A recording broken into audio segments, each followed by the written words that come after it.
Okay. Emily Lamarca asks, what is the dream cover that you haven't already done? Mm. Emily, I think the dream cover I would love to try. I get a lot of requests for "And I'm Telling You." And I am telling you, I'm not going. Um, and I have yet to attempt that song because it's so big. And I just, 9 times out of 10, full transparency, when I do the covers in my kitchen, they're very on the fly. I don't spend a lot of time. My vocal coach will see this. I'm sorry, Jan. I don't spend a lot of time warming up, warming down. Like if we're doing something fast, it's like, oh, cool, let's make a video real quick. We do it, and then I'm out.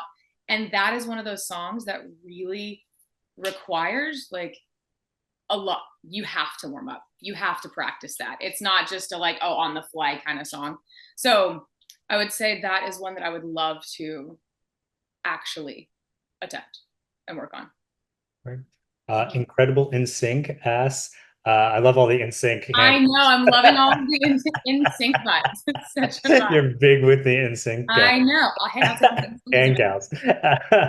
What is the song that could instantly make your day better?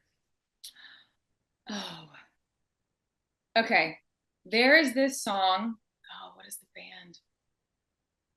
I can tell you the song. It's called "Rise Up." Lazarus. The band's name is Cain, Uh-huh. Cain, and it is a like kind of gospel like trio. I think they're brothers and sisters. If I'm not remembering that incorrectly. But it's a song called Lazarus, and it's like, rise up, take a breath, you're alive now. Can't you hear the voice of Jesus calling us out from the grave like Lazarus? It's just a very like the vibe is so happy, and I turn it on in the morning, and I'm like, you just take a deep breath. And it's like I could be having the worst day ever, and I'm like, oh no, it's gonna be a good day because I'm alive, and this is happy. So it's yep, I'd go with that one. That's a great question, a great answer. Yeah. The Royal Sweet Fairy asks, will you be going on tour at all? Ooh, real sweet fairy. That sounds awesome. The goal is to be on tour next year. It's all in the works. So we have a lot of moving parts, but it is all slowly coming together. So Great. Okay. Tiff Tiff asks, if you could open for any artist or band, who would you choose? ooh, Tiff Tiff, that's a good one. I would love to open for somebody like Billie Eilish. I would like someone who's like she's such a boss and her show is epic, but our sounds are very different. So I think it would be awesome to be on tour with somebody that is in the same musical vein as far as genre goes, but that's very different vocally, just to gain a new audience. I feel like I could learn a lot from her. She's awesome. Hmm. Mrs. J4 Eva asks, do you plan on releasing any Christian songs? If not, will you release any Christian cover songs? Your voice is amazing. Aw, thank you, Jay Eva, forever. Crazy enough, so I'm a preacher's kid. Oh, I grew up in the church. I mean, he was a youth pastor. Now he's an associate pastor, but I mean, so youth pastor's kid for however long. And honestly, loved it.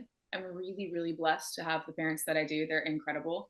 Um, and I always thought about doing CCM music, and I tried it for a little bit, and it just wasn't for me. It just wasn't what I felt called to do. Just the genre, like nothing wrong with it, but I feel like certain people are called to certain parts of the industry and certain genres, and it just wasn't mine. So I love covering them. Yeah, I did My Redeemer on Easter. Yeah, I think it was Easter that I did it. I did Oceans the other day. A lot of people request that song. For whatever reason, that song trends everywhere. So totally love covering them, but I don't think unless, I pull like a Carrie Underwood or like a Tori Kelly and later on in my career just want to release like an album of hymns, I think that could be really cool. Like I'm talking like old school, like open up the hymnal with like the page numbers like hymns. Like that could be, I think that could be really cool if done in like the way I want it to be done. cool. Circle AB Paints asks, who would your dream co-writing partner be? Oh, oh, that's a I would probably pick Ryan Tedder. He has written just everything. He's an incredible writer. So I would say Ryan Tedder for sure. That would be amazing. Um, Roxanne, 98 NSYNC fan asks, what advice would you give to anyone trying to break out as a new artist? Ooh. You said it's Roxanne. Is that her name? Yeah. Roxanne? Okay. Roxanne, I'd say Sorry, be it's Roxana. Sorry. Roxana. Yeah. Roxana. I would say, again, as cliche as it sounds, just be yourself and don't try to be what everybody else wants you to be or what you think people are going to like. I think it's so easy today with the world of social media to try to do what we think people are going to like.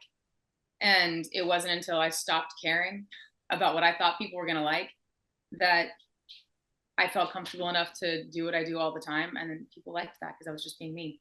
So I would say that. But as far as on a business level or like a work level, be consistent. It's the just show up every single day, whether that's posting on social media every single day, writing a song every day, or just a verse every day, practicing your instrument every day. Just be consistent. MC Huntley asks, how would you describe your experience being on The Voice? Yeah. I would say MC Huntley. The Voice was a lot of fun. I met some really cool people. It was a great experience, especially because I was on the COVID season. So there was no studio audience. It was just you and the coaches.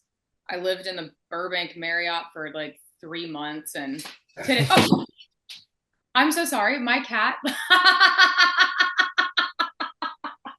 I'm so sorry.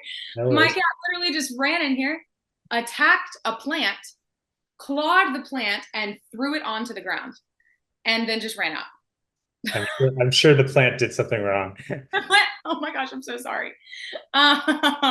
Anyway, so we were the COVID season. So I mean, it was a very different vibe to normal seasons, but it provided an opportunity to get a lot of eyes whenever the world was all staring at their phones. So I would say I was very blessed to have the opportunity to be on a season that was so focused on everybody watching TV.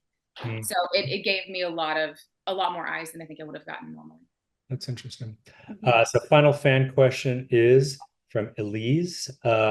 What advice would you give to the teenage Kelsie? Oh, Elise, that's a really good question. I was always, and still sometimes am, very insecure, self-doubt, like massive like body dysmorphia issues, like to where you're just, you're on screen all the time and you're constantly putting yourself, um, really, you're judging yourself harder than everybody else is. Um, I would, I would say stop trying to fit in and just be yourself. Stop trying to do what you think everybody else wants and just sing, just sing, and the rest will come along with it. So. Yeah.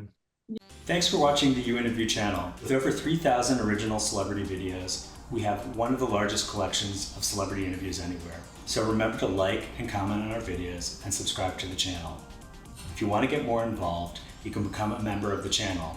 Membership has its perks. You can see exclusive celebrity videos and get the opportunity to ask our celebrity guests questions. We can't wait to hear from you.